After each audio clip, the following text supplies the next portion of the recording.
Elçin Maşdağlı, yarımçı qalan misralar. Gündüzün gece büyüterek çırağım, zaharda zulmete düşen ben oldum.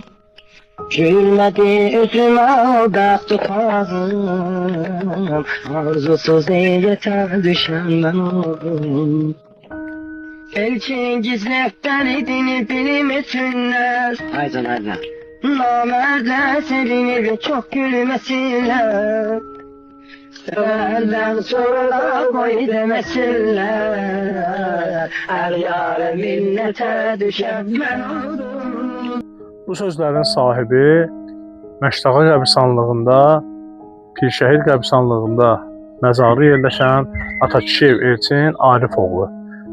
Xalq arasında Elçin Maşdağalı, meyxana ustadı kimi tanınan şairi məzarı başındayıq.